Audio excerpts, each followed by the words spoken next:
Why Living in the Moment Matters by me, Aiden Frischels. Take a moment for yourself right now. Think about the presence you are in, not the past and not the future. Just now, slow your thoughts and take a breath. Feel that air in your lungs. This moment you have right now, you will never be able to get back.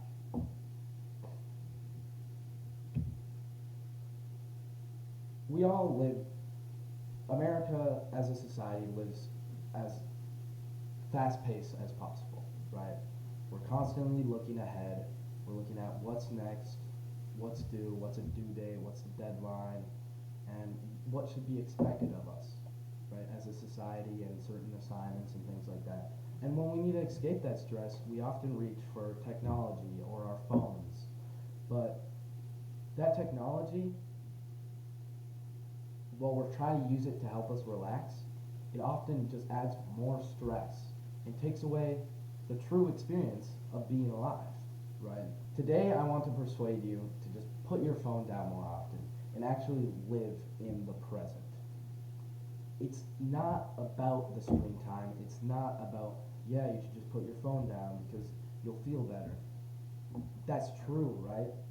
But you should do more than that. You should put your phone down and realize the presence you are in. It's not about screen time. It's about your mental health, your relationships even, and to get on a more philosophical note, the value of your experiences. Constant phone use can really harm your mental health, right?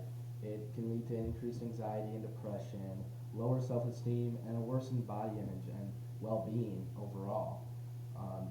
There's a report by the Preventative magazine that's found that adolescents here, but I assume it's not that much different from adolescent to adult. But this study was adolescents who spend 7 or more hours a day on screens are twice as likely to be diagnosed with depression, anxiety, and other mental illnesses like that, compared to those who just use screens for 1 hour, right?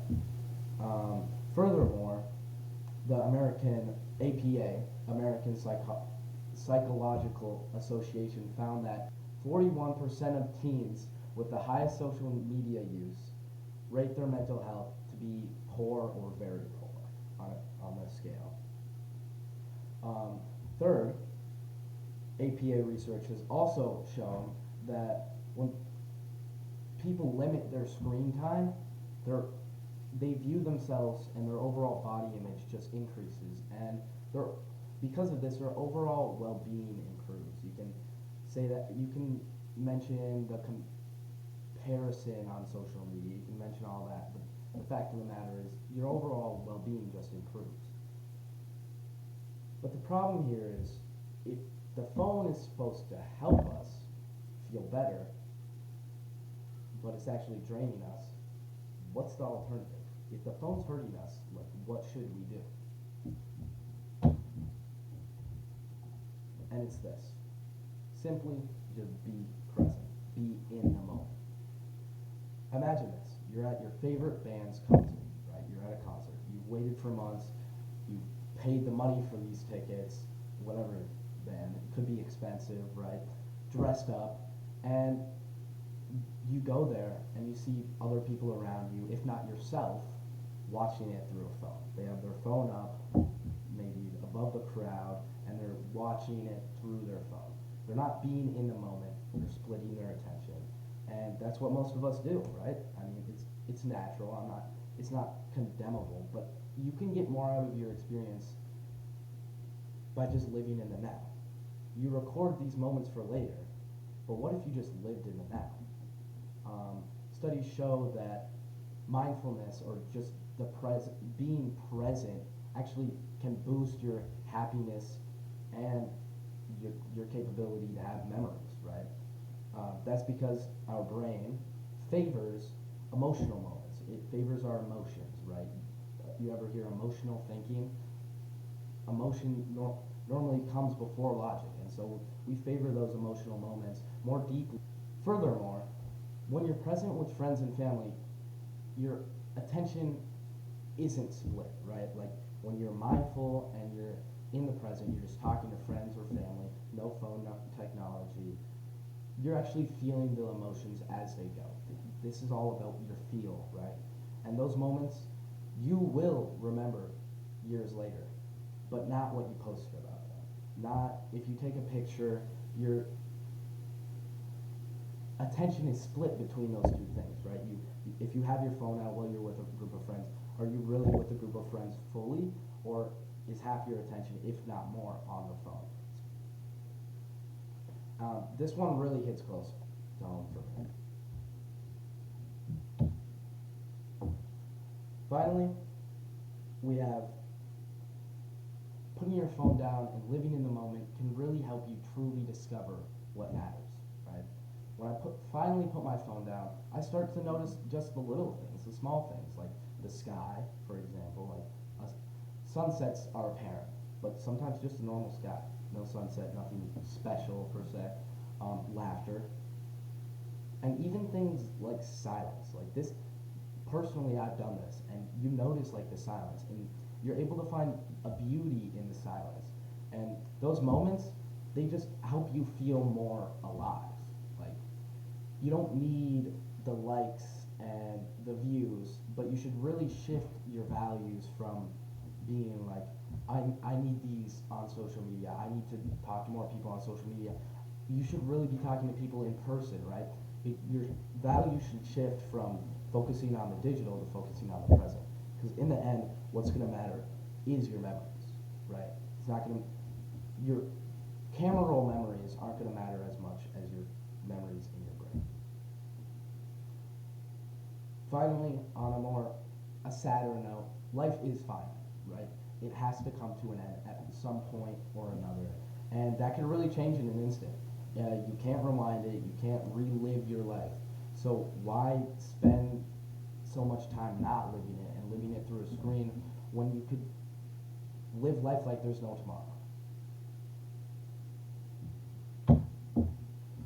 Key takeaways from this. Phones can harm your mental health, right? And when you search for those in moments of stress and things like that, and the alternative to having your phone and taking your phone out every time you're stressed, or you just have time in between, what if you just feel the presence? Feel the presence. I want you to just feel the presence. It's a big feel thing, right? Because these present moments can increase your joy, they can increase your mental health, they can increase all of this. It's more than just staying off the phones. It's increasing your mental health, right? Your real life is more important than your screen life, right? That sounds really tacky, cliche, but like it's more important.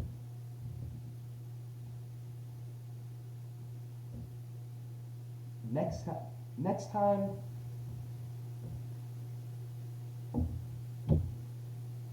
remember to feel. Next time you see a sunset, or you're with a group of friends, or you go to an event, like, you don't have to do this all the time. You don't have to be at home, because the phone, I mean, it is a source of joy, right? But you don't have to do this all the time. But I want you to be in the moment and realize and think about where you are and what moments you can truly live in. Of course, sitting at your desk if you have nothing to do. I mean, it'd be better if you went outside and went to live in a moment, but sometimes you just have to relax. And you can relax, you can meditate, or you can be on your phone. That is what the phone is made for. And you shouldn't view your life through a screen the whole time, though. Everything in moderation. You should just be able to take a breath and be there. This is, for my final statement, memories aren't going to be made on your phone, because they're going to be in the moments that you can actually feel. Remember to feel. Next time you are outside, literally just outside, you walk out your house, remember to feel. You walk out your door, remember to